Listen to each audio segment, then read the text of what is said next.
तो very good morning to all of you. कहते हैं ना कि जुनून और समझदारी में बहुत फर्क है। जुनून और समझदारी में बहुत फर्क है। जिसमें जुनून होता है वो घंटा 2 घंटा तक टिक पाता है, पढ़ पाता है, और जिसमें समझदारी होती है, सूझबूझ होती है, वो 2 घंटा नहीं, वो पूरे समय को ही पढ़ाई में लगा देता है। तो वो यदि अपने मोटिवेशन से अगर आप पढ़ते हैं, मोटिवेशन से अगर किसी से मोटिवेट हो गई है और मुझे पढ़नी है, तो हार्डली 1-2 घंटा पढ़ पाओगे। लेकिन वाकई अगर आपने अंदर समझदारी ले आए हो कि मुझे पढ़नी है, तो भैया आपकी जिंदगी संवर जाएगी। तो इसी कोटेशन से मैं आज की टॉपिक को शुरू करता हूँ। थंबनेल में देख चुके हो कि जो आज टॉपिक हम लोग पढ़ने वाले बड़ा ही यूनिक है भैया। क्या है? फोर्स। ठीक है, फोर्स ऑन ए कंडक्टर। ठीक है, कंडक्टर ड्यू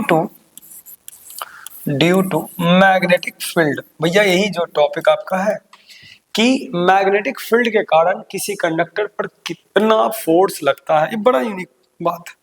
पहले ही फोर्स बता देता हूँ। पहले ही जो फॉर्मूला होता है ILV होता है। ठीक है, साइन थीटा भी होती है, लेकिन 10वां क्लास में साइन थीटा को नहीं यूज किया जाता है, साइन 90 लेके चला जाता है। इसलिए आप जनरली फॉर्मूला पढ़िएगा IL और सिर्फ B पढ़िएगा। ठीक है, क्लियर है? दिल को खोल के बैठो, दिमाग उमाग दिल सब खोल लो बढ़िया से और समझ जाओ, क्योंकि आज जो टॉपिक बताने वाला हूँ उसको समझने के लिए थोड़ी सी बेसिक आपको आना बहुत जरूरी है। ओके, आप आज इतना एबल कर पाओगे कि कभी भी डायरेक्शन निकाल पाओगे, क्योंकि क्वेश्चन जो पूछता है ना इसमें कि यदि कोई मैग्नेटिक फील्ड में किसी लॉन्ग वायर को रख देते हैं, यदि किसी चार्ज पार्टिकल्स को रख देते हैं, तो किस ओर डिफ्लेक्ट होगा, ऐसा क्वेश्चन पूछ देता है। अब भैया बच्चा को तो ये बात आता ही नहीं, तो ठहरिए आप बच्चा, तो दिल को बच्चा ना बनाए। आइए शुरू करते हैं। ओके, तो सबसे पहला पॉइंट जो आपको जानना पड़ेगा, थोड़ी सी मेहनत करनी पड़ेगी। आओ मेरे साथ करते हैं। ठीक है, आपको वेक्टर की समझ तो होगी ही। वेक्टर, ठीक है, वेक्टर समझते ही होंगे कि जिसमें मैग्नीट्यूड होता है, मैग्नीट्यूड होता है, और प्लस में क्या होता है? डायरेक्शन होता है। मैग्नीट्यूड एंड डायरेक्शन दोनों होना चाहिए इसमें। ओके, क्या होता है? मैग्नीट्यूड एंड डायरेक्शन, उसे वेक्टर बोलते हैं। वेक्टर को गुना दो तरीके से हम लोग करते हैं, यानी दो वेक्टर कर लेते हो ना, जैसे कि डिस्प्लेसमेंट और जैसे कि आज मान लो कि वेलोसिटी ले लिया, राइट, और गुना टाइम ले लिया, तो उसमें एक वेक्टर नजर आ रहा है ना, एक वेक्टर नजर आ रहा है और एक स्केलर नजर आ रहा है, तो वेलोसिटी टाइम क्या होता है? डिस्प्लेसमेंट होता है। ठीक है, तो इस तरह से गुना करते हो, vector scalar, vector vector vector vector भी गुना होती है, कर सकते हैं। ओके ओके, तो अभी मैं गुना बता रहा हूं। तो यदि मैं किसी वेक्टर का प्रोडक्ट निकालूं, यानी गुना निकालूं, दो वेक्टर को गुना करना, प्रोडक्ट ऑफ वेक्टर मतलब वेक्टर के गुना करना, दो वेक्टर को गुना करना। मान लीजिए वेक्टर कैसा होता है? ये ना होता है जी, ऊपर में डैश मार दीजिए, है ना, ऊपर में एरो मार्क्स मार दीजिए, तो ए भी वेक्टर है और बी भी वेक्टर है। तो इसके जो गुना के जो नियम है वो दो हैं। एक जो आते हैं क्रॉस प्रोडक्ट आते हैं, क्रॉस प्रोडक्ट आते हैं, और एक जो होते हैं वो डॉट प्रोडक्ट आते हैं। थोड़ा सा बस भाई मेरे साथ बने रहा, है ना। प्रोडक्ट, ओके, एगो क्रॉस, एगो क्या हो जाता है? Dot product. क्रॉस प्रोडक्ट का जो आंसर आता है ना, इसका जो गुना करने पर जो आंसर आता है वो बन जाता है स्केलर। क्या बन जाता है? अब भैया स्केलर बन गया तो इसकी तो कोई डायरेक्शंस की तो बात ही नहीं करनी है। यानी कि डॉट क्रॉस प्रोडक्ट जो क्या बता रहे हैं, सॉरी, डॉट प्रोडक्ट, ये तो वेक्टर बन जाएगा ना। इसकी मैं बात कर लेता हूँ फ्लो में, थोड़ा आपको याद कर रहे थे तो मैं फ्लो में बोल दिया। डॉट प्रोडक्ट का जो आंसर आता है वो क्या बन जाता है? स्केलर बन जाता है। क्या बन जाता है? स्केलर। तो भैया अगर स्केलर बन गया तो उसकी तो डायरेक्शन वाली बात ही नहीं हुई। लेकिन क्रॉस प्रोडक्ट के जो आंसर आते हैं वो एक वेक्टर कहलाता है। क्या कहलाता है? वेक्टर है। इसके तो डायरेक्शन होगा वेक्टर का तो डायरेक्शन होता ही है। अब इसको फील करने के लिए आप ऐसे मान सकते हैं, ऐसे समझ सकते हैं। कैसे फील कीजिएगा? जैसे मान लो कि आप समझते होंगे, क्या समझते होंगे, जैसे कि एक बार के बराबर समझते होंगे। बार के बराबर होता है फोर्स डॉट में होता है फोर्स गुना क्या होता है? डब्ल्यू बराबर फोर्स गुना डिस्प्लेसमेंट होता है डिस्प्लेसमेंट। तो जरा गौर फरमाना कि ये भी वेक्टर है, ये भी वेक्टर है, इसका आंसर कौन सी? स्केलर है। क्या है? स्केलर है। इसी को हम लोग कहते हैं डॉट, देखिए डॉट लिखा है, इसको डॉट प्रोडक्ट कहते हैं। ठीक है, उतना ही जानो जितना मैं बता रहा हूँ, ज्यादा दिमाग मत लगाना। लेकिन यदि टॉर्क हम लिख रहे हैं, क्या लिख रहे हैं, टॉर्क, ठीक है, TORQEUE होता है टॉर्क। टॉर्क को टाउ से डिनोट किया जाता है। और फोर्स गुना क्या होता है, फोर्स गुना, टॉर्क में क्या होता है आंसर, फोर्स गुना परपेंडिकुलर डिस्टेंस को, जो होता है परपेंडिकुलर, परपेंडी ना, पेंडिकुलर डिस्टेंस होता है। Clear, okay. तो एक बात बताओ, जो यहां देख रहे हो मल्टीप्लीकेशन है, तो जो टॉर्क होता है वो force multiplied by perpendicular distance को हम लोग कह सकते हैं आर, ठीक है। तो ये जो आंसर देख रहे हैं वो क्रॉस है, कुछ ये क्रॉस है। ये जो टॉर्क है वो क्या है, वेक्टर है, क्या है, वेक्टर, एक तरह का फोर्स है, वेक्टर लेके चलते हैं, समझ में आया। तो देखिए सर, बड़ा यूनिक बात है, ये डॉट प्रोडक्ट का जो आंसर आ रहा है वो स्केलर आ रहा है, और क्रॉस प्रोडक्ट का जो आंसर आ रहा है वो क्या है, क्रॉस मतलब क्रॉस प्रोडक्ट, कुछ आ रहा है वेक्टर आ रहा है। इसका डायरेक्शन होगा, इसका डायरेक्शन नहीं होगा, इसका डायरेक्शन होगा, इसका डायरेक्शन नहीं होगा, ठीक है। थोड़ी सी देखो, फिजिक्स को समझने के लिए थोड़ी मोड़ी मेहनत करनी पड़ती है। अगर आप सोचोगे कि नहीं 10वां में हम बैठे बैठे हर चीज को समझ जाए और बाएं हाथ का मेरे लिए गेम हो, तो भैया ऐसी बात नहीं है। कोई भी इंसान जब चीजों को समझने पर उतरता है तो थोड़ी सी कठिनाई होती है, लेकिन उसको हमेशा के लिए वो चीज याद हो जाता है। जैसे आप हैं, अगर आप वीडियो में बने हुए हैं, आप पढ़ने के लिए आए हैं, तो समझिए कि आप में इतनी जुनून है कि आप चीजों को समझने के लिए तैयार हैं, मानने के लिए तैयार है। बहुत सारा बच्चा तो मानने के लिए तैयार होता है, क्यों माने, हम क्यों पढ़े, इतना मेहनत करें। तो मेहनत नहीं करोगे तो फिर समझ में भी नहीं आया, सिंपल सी बात। तो एक क्रॉस हो गया, एक क्या हो गया, डॉट हो गया। डॉट का मैंने कहा स्केलर आंसर आता है तो उसका डायरेक्शन नहीं होती है, क्रॉस का वेक्टर होता है तो उसका डायरेक्शन होता है। तो यहीं पर कुछ बात आ रही है जो इस वाले थीम में आ रहा है। अब इसमें खासियत क्या है, दोनों को मैं फिगर बना देता हूँ मैं, क्योंकि डॉट का तो फिगर कोई जरूरत नहीं, क्रॉस का मेजर रूप से फिगर में बना रहा हूँ। जरा गौर से समझना मेरी बात को, और समझना और सुनना, ठीक है। फिगर ए है कि आपको ये समझना है कि मान लीजिए ये पेपर है, ठीक है, इट्स अ प्लेन पेपर। हाँ, इस प्लेन पेपर पर अगर हम बनाएंगे भी तो एक एक्सिस बनाएंगे, एक वाई एक्सिस बनाएंगे, जिससे आप समझते हैं इस चीज को। एक ऐसे बना सकते हैं और एक ऐसे बना सकते हैं और एक ऊपर की ओर ऐसे बना सकते हैं। बात को समझिएगा, ठीक है। ई जो आप देख रहे हैं वो 90 डिग्री होगा, भैया ए भी 90 डिग्री ही होगा, दोनों को दोनों 90। मैं कहना चाह रहा हूँ कि एक 90, ए वाला 90, और ये आगे की ओर मूव करेगा तो ये भी 90। यानी कि आप ए उंगली देख लीजिए, या 3 पेपर आप ले सकते हैं जो समझने के लिए, तो बहुत अच्छा से समझ जाइएगा। तो आई होप कि इस पर भी फीलिंग आपको आ रही होगी। या तो मैं छोटा कर देता हूँ और एक थोड़ा बढ़िया से बना देता हूँ। या प्लेन पेपर बन गया सर, सॉरी, हमको तो पता ही नहीं था कि हम लोग बना सकते हैं। थोड़ा बड़ा ले लेते हैं तब को फीलिंग्स आ जाएगा। ओके, इस तरह का मैं हमारे पास डाटा है। एक जो आप देख रहे हैं वो इस ओर है, मैं एरो मार्क्स लेता हूँ, तरफ फील करो सर कॉन्सेप्ट को। बहुत थोड़ा सा समय लगेगा, लेकिन मैं आपको वादा करता हूँ कि मैं आपको चीज़ों को सिखा दूंगा, समझा दूंगा इजीली, आसान रूप से। 90 है, ओ सॉरी, ये भी तो 90 है, 90 है, ये भी 90 है, दोनों 90 है।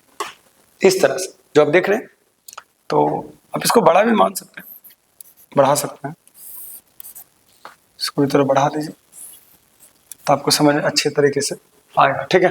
तो अब बिल्कुल आप देख पा रहे होंगे। तो यदि पेपर की अगर बात की जाए ना, तो पेपर का जो ये पार्ट तुम देख रहे हो उसमें क्या चीज होगा, एगो एक्स होगा कि एगो वाई होगा, तो ये क्या होना चाहिए, जेड होना चाहिए। हाँ, सिंपली यही बोर्ड को देखिए ना सर, अगर मान लीजिए इसे ड्रा कर देते हैं, एक्सिस नया ले लीजिए, देखिए अगर इसके हम एक्सिस को ड्रा करें तो आप यही ना मानोगे इस तरीके से, एगो एक्स एक्सिस एगो वाई एक्सिस होगा, इस तरह से। तो इसको क्या मानोगे, एक्स मानोगे, तो इसको क्या मानोगे, वाई मानोगे। जो बाहर की ओर ऐसे निकलेगा, ऐसे हाथ देखो मेरा ऐसे, तो वो जेड हो जाएगा। ये वाला मेरा हाथ क्या हो जाएगा, जेड हो जाएगा। तो एक्स वाई और ए जेड, सिंपली तो बात है, इसी को तो हम समझा रहे हैं। क्यों मेहनत करें वो सुनो। क्रॉस प्रोडक्ट का जो फॉर्मूला होता है ना, वो फॉर्मूला में ही एम छिपा हुआ क्या है कि यदि हम ए क्रॉस बी करते हैं, दो को गुना करते हैं, तो जो हमारा आंसर आता है वो सी आता है। तो यदि एक्स एक्स एक्सिस पर है, अब बाई बी बाई एक्सिस पर है, तो ये जो जाएगा वो कहाँ जाएगा, जेड एक्सिस पर जाएगा। यानी कि क्रॉस प्रोडक्ट तब आता है जब तीनों एक दूसरे का तीसरों का म्यूचुअल परपेंडिकुलर होता है। यानी कि अगर एक्स एक्सिस पर होगा तो बाई पर, तो वो जेड पर जाएगा। यदि मान लो वो बाई पर है, वो जेड पर, तो कहाँ जाएगा, एक्स पर जाएगा, सिंपली। तो म्यूचुअल परपेंडिकुलर यही तो लिखा है ना, देखो इसी को कहते हैं म्यूचुअल परपेंडिकुलर, यही तो समझ नहीं है तुम्हें। यदि अब हम इसको मैंने मान लिया हो ना कि यदि एक्स है बाई है तो क्या हो जाएगा, जेड हो जाएगा, ठीक है। तो आप समझें कि यदि मान लो कि p वेक्टर और q वेक्टर है, ओके, गुना में, तो एक r वेक्टर है, तो आप समझ लो कि यदि मान लो कि बाई है, आई जेड है, तो ये कहाँ जाएगा, x जाएगा। बस ई अगर समझ में आ गया तो समझो समझ में आ गया। तो क्रॉस प्रोडक्ट का नियम क्या होता है कि क्रॉस प्रोडक्ट में अगर दो एक्सिस पर गिवन है तो एक तीसरा एक्सिस पर चला जाता है, थर्ड एक्सिस पर, ठीक है। यहां तक क्लियर हो गया कि यदि एगो एक्स पर होगा, एगो वाई पर होगा, तो तेरा जेड पर चल जाएगा। चलिए अब हम कहानी में वापस रिटर्न मारते हैं, फ्लैशबैक में चलते हैं जहां से कहानी शुरू हुई थी। कि कॉन्सेप्ट समझना कि इफ अ कंडक्टर, कॉन्सेप्ट को समझना, a conductor having length L, क्या लिख रहे हैं, हैविंग लेंथ, मैं कह रहा हूं लेंथ एल ले रहा हूं, क्या ले रहा हूं, L, having length L, is moving, क्या लिख रहा हूं मैं, मूविंग, रुका हुआ नहीं रहेगा, moving in a magnetic field, क्या बात है, magnetic field, moving with velocity भी लिख देता हूं, विथ वेलोसिटी, क्योंकि आगे चल के काम देगा, वेलोसिटी भी इन मैग्नेटिक फील्ड, ठीक है, कौन सी है, मैग्नेटिक फील्ड, बी वेक्टर, क्योंकि वेक्टर है तो मैं बी वेक्टर ले लेता हूं, ठीक है। देन एफ, क्या है, एफ फोर्स, क्या होता है, फोर्स इज अप्लाइड, क्या है, applied on that, and the strength of current, ये भी ले लेते हैं, ठीक है, स्ट्रेंथ ऑफ, या तो स्ट्रेंथ बोल रहे हैं, मैग्नीट्यूड बोल देते हैं, एंड मैग्नीट्यूड ऑफ करेंट जो ले रहे हैं, करेंट क्या ले रहे हैं, आई ले रहे हैं, क्या ले रहे हैं, आई ले रहे हैं, क्लियर है, जब देख चुके हैं। तो इसका मतलब ये हुआ कि अगर ऐसा होता है तो सबसे बड़ी बात है, क्या बात है, जरा गौर से सुनिएगा।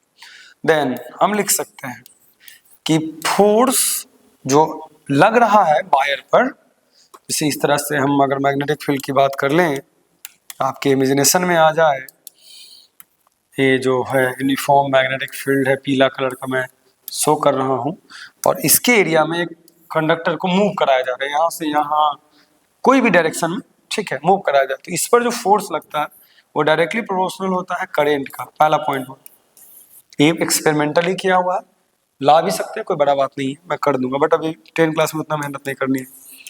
दूसरा होता है लंबाई पर, यानी जितना ज्यादा लंबाई होगा उतना ज्यादा फोर्स ज्यादा लगेगा। पहला रूल सुनिए, जितना ज्यादा करंट होगा तो मैग्नेटिक फील्ड उतना ज्यादा होगा, जितना ज्यादा लंबाई होगा तो फोर्स उतना ज्यादा लगेगा, और तीसरा जितना ज्यादा बी का वैल्यू होगा, मैग्नेटिक फील्ड का मान, क्योंकि टेस्ला में मैग्नेटिक फील्ड का जो वैल्यू होता है वो टेस्ला में आता है, 4 टेस्ला, 5 टेस्ला, 6 टेस्ला, वो याद रखिएगा। तो इसका मतलब है, और एक तीसरा, ये सब के सब म्यूचुअली परपेंडिकुलर है साइन थीटा का, किसका है, साइन थीटा का, चौथा पार्ट आ जाता है। ये बहुत यूनिक बात है, याद रखिएगा। पहले याद कैसे करोगे कि जो फोर्स लगता है वायर पर, जो वायर हम एल लेंथ का वायर लिए हैं, वो डायरेक्टली प्रोपोर्शनल है किसका, करंट है, तो पहले से भी पढ़ते हैं, लंबाई का, मैग्नेटिक फील्ड का, और साइन थीटा का। साइन थीटा क्यों, क्योंकि सब एक दूसरे से म्यूचुअल परपेंडिकुलर है, एंगल है, थीटा डिग्री है, तो इसलिए साइन थीटा लेते हैं। म्यूचुअल परपेंडिकुलर होने के कारण साइन थीटा का मान यार जो लेते हैं, हम लोग 90 लेते हैं, कितना लेते हैं, 90 ले लेते हैं। कैसे, तो यदि अगर बात की जाए इसकी डाटा का, तो हम लोग लिख सकते हैं क्या, एफ डायरेक्ट प्रोपोर्शनल टू आई है, एल है, और बी है, और क्या है, साइन थीटा है। 10 क्लास में जो है जनरली इसकी वेलोसिटी, अगर हम लोग कोई वायर लेते हैं तो वायर को परपेंडिकुलर रखते हैं, तो परपेंडिकुलर रखेंगे तो म्यूचुअल परपेंडिकुलर अगर रहेगा तो कोई यही बात आप कीजिएगा ना, एक बार ऐसे ले लीजिएगा, ऐसे ठीक ऐसे ले लीजिएगा, और इसको आप 90 डिग्री पर शिफ्ट कीजिएगा, इसको 90 डिग्री पर शिफ्ट कीजिएगा, तो ये जो फोर्स है वो ऊपर की ओर होगा, ये मैग्नेटिक फील्ड जो इधर की ओर होगा और ये जो करंट जो देख रहे हैं वो इधर की ओर बाहर की ओर होगा। हम इसकी बात कर रहे हैं। इस सब एक दूसरे का 90 डिग्री है। तो यहाँ क्या लिया जाता है ना, F बराबर आई लिया जाता है, A लिया जाता है और B लिया जाता है और साइन को 90 कर दिया जाता है। कितना कर दिया जाता है? साइन को 90। तो फोर्स बराबर आता है आई एल और बी आता है। क्लियर हो गया? फोर्स बराबर आई एल बी आता है। यहीं से हम ऐसा यूनिट भी बी का ला सकते हैं, आराम से ला सकते हैं। ठीक है, तो यहाँ जो किताबों में डायरेक्ट हमें ए फॉर्मूला पढ़नी होती है, ए वाला पढ़नी होती है, आई एल बी। इसका मतलब फोर्स बराबर होता है करेंट, लेंथ ऑफ वायर और मैग्नेटिक फील्ड होता है। ई वाला बात आपका फिक्स हो गया। ठीक है, अब बात आती है, चलिए तो फॉर्मूला हुआ, अब इसे फॉर्मूला निकाल देते तो डायरेक्शन निकाल देंगे। तो एक बात और बढ़िया से याद कर लीजिए कि बड़ा यूनिक बात है कि फोर्स बराबर जब हम लोग निकाल चुके हैं, आई एल बी निकाल चुके हैं, तो बी का अगर एसआई यूनिट निकालना रहेगा तो क्या लिखेंगे? ए बटा लिखेंगे, आई लिखेंगे और ए लिखेंगे ना, तो बी बराबर आ जाएगा, वो फोर्स का न्यूटन होता है। क्या होता है? न्यूटन। देख रहे हैं आप, समझ रहे हैं? और इसका एम्पियर होगा, क्या होगा? एम्पियर होगा। और इसका होगा मीटर होगा। क्लियर हो गया?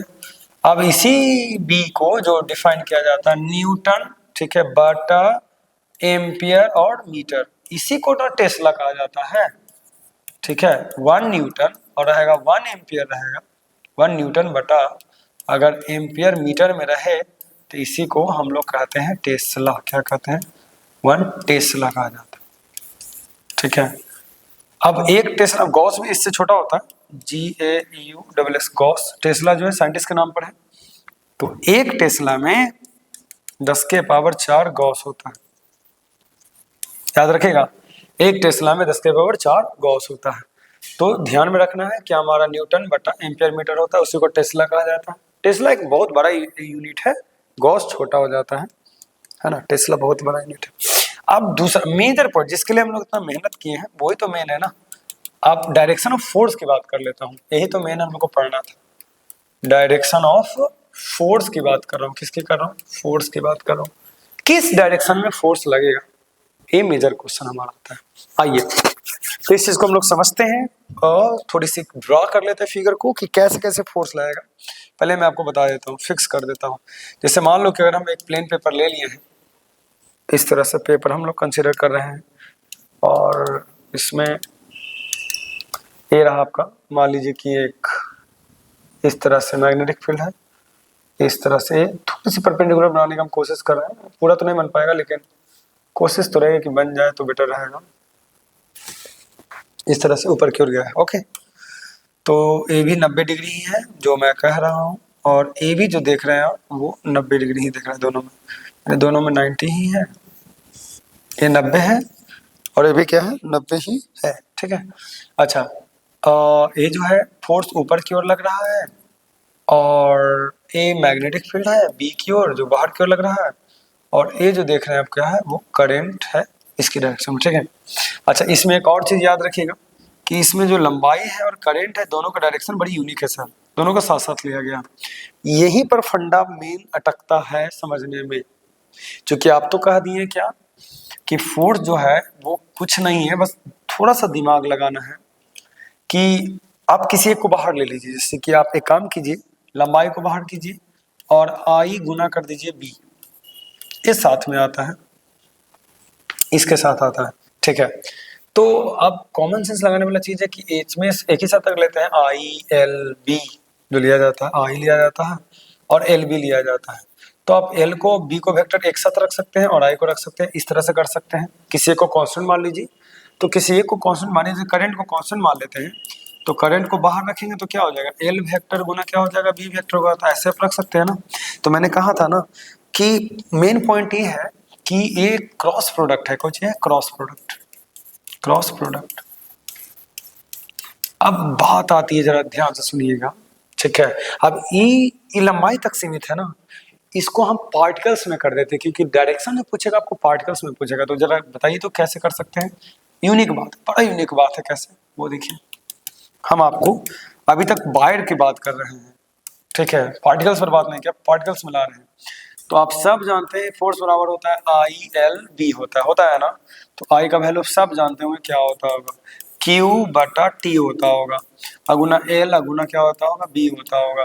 तो फोर्स बराबर Q को Q रहने देते हैं और L बटा क्या कर देते हैं, T कर देते हैं, अगुना क्या कर देते हैं, B कर देते हैं। लंबाई को टाइम से अगर डिवाइड किया जाए तो वेलोसिटी आ जाता है, आ गया ना QB भी, आ गया ना QB भी। अब फोर्स बराबर हो जाएगा Q इंटू क्या हो जाएगा, V और मल्टीप्लाइड बाई B, या वेलोसिटी को ले जाए तो Q के अंदर ले जा सकते हैं ना, तो वेलोसिटी और एक मैग्नेटिक फील्ड का डायरेक्शन वाला बात है, QB भी एकदम बढ़िया से आ गया फोर्स का डायरेक्शन निकालने के। अब जो फॉर्मूला हमारा लंबाई पर डिपेंड था वो फॉर्मूला हमारा चार्ज पर आ गया इसी को। अब Q का दो चार्ज हो सकता है, या तो Q पॉजिटिव हो सकता है या तो Q क्या हो सकता है, निगेटिव हो सकता है। पॉजिटिव होगा तो एक डायरेक्शन, निगेटिव होगा तो ठीक उसकी विपरीत डायरेक्शन लेंगे। तो माना जाता है कि यदि हम बाहर की ओर ले रहे हैं, हाँ ये कौन सा रूल्स के अनुसार पता चलेगा, तो फ्लेमिंग क्या हो जाएगा, फ्लेमिंग लेफ्ट हैंड रूल क्या हो जाएगा, लेफ्ट हैंड रूल की बात कर रहा हूं।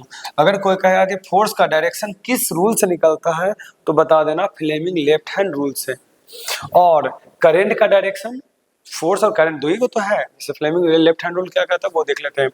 फ्लेमिंग लेफ्ट हैंड रूल में एक राइट हैंड रूल भी होता है, लेफ्ट हैंड रूल भी होता है, दोनों होता है भाई, कंफ्यूज मत होना, ठीक है। राइट हैंड रूल से हम करंट का डायरेक्शन निकाल सकते हैं और फ्लेमिंग लेफ्ट हैंड रूल से फोर्स का डायरेक्शन निकाल सकते हैं।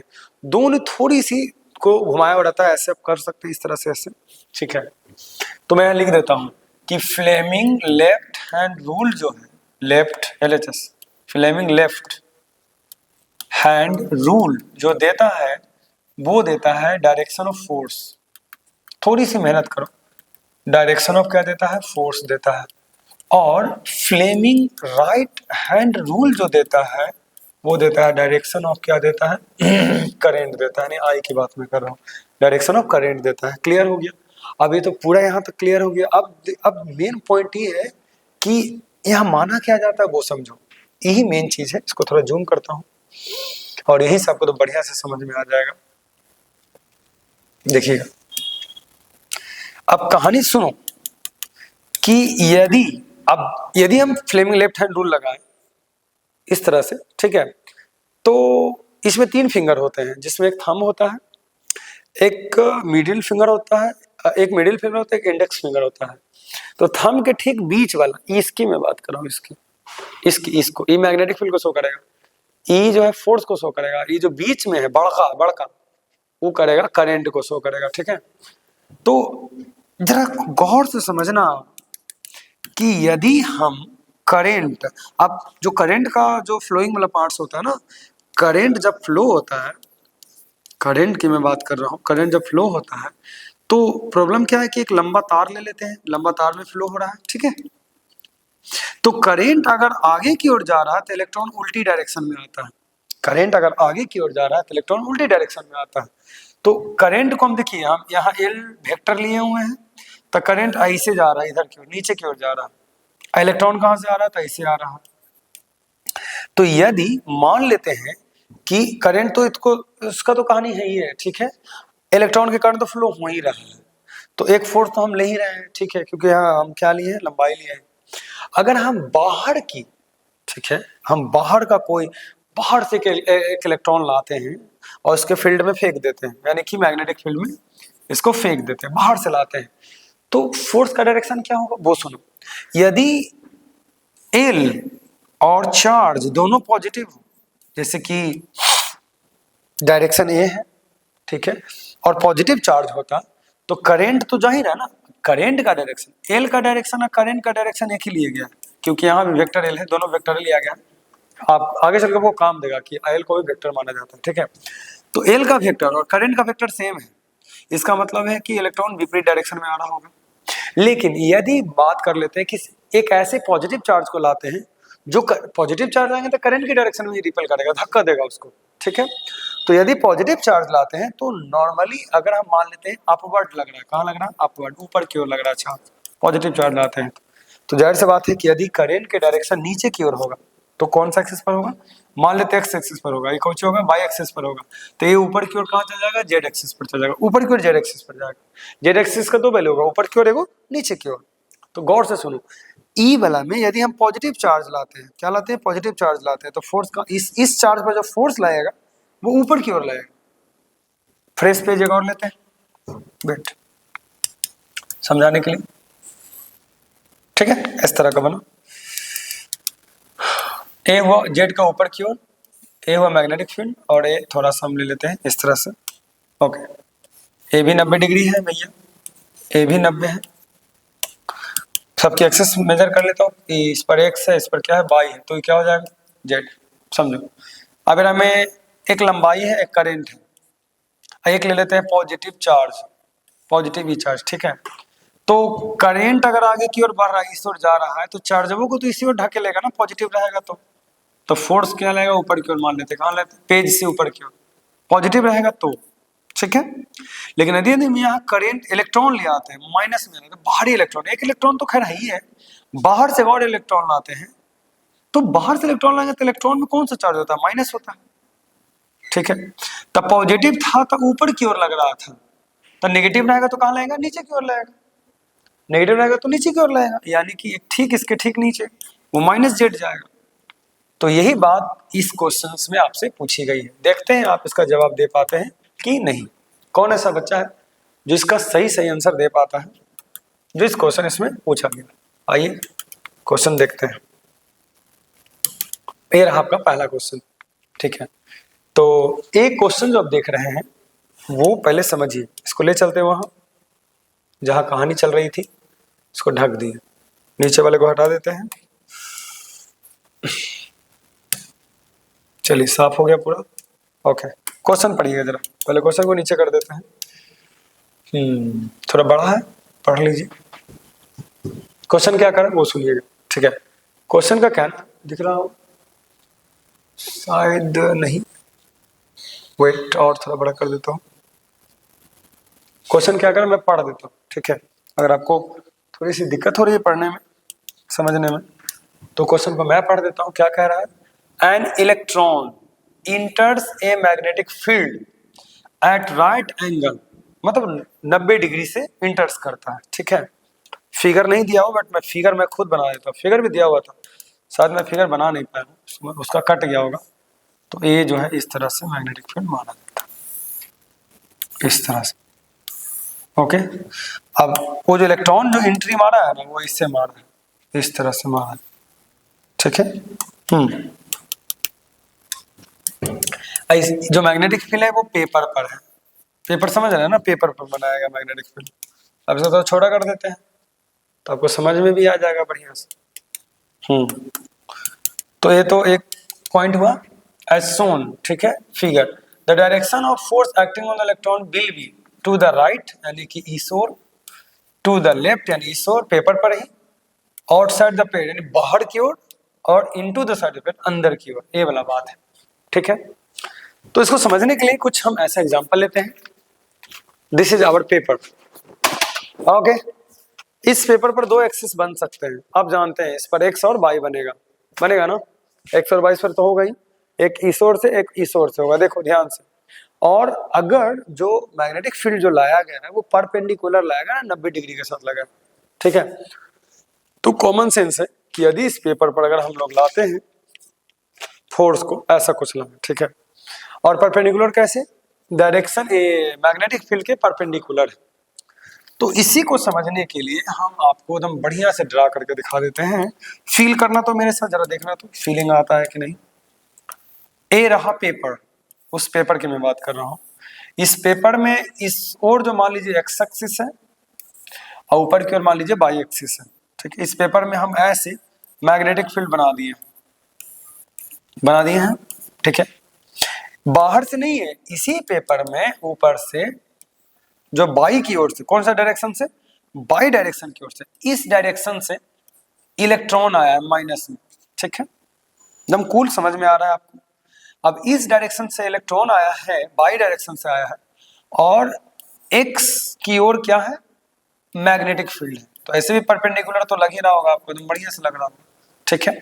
तो एफ बराबर अगर लगाएंगे तो I sine I L B, I sorry Q भी बी साइन थीटा होगा, तो साइन तो 90 हो जाएगा, तो इसका वैल्यू 1 हो जाएगा, तो बचेगा कौन चीज, क्यू भी और बी हो, ठीक है। अब बात कर रहा है कि फोर्स किस डायरेक्शन में लाएगा। तो जब ये आया है तो y की ओर से आया है, x की ओर तो देख ही रहे हैं। तो क्वेश्चन पूछा है कि बताइए राइट यानी x की ओर लगेगा, लेफ्ट यानी y की ओर लगेगा, सॉरी लेफ्ट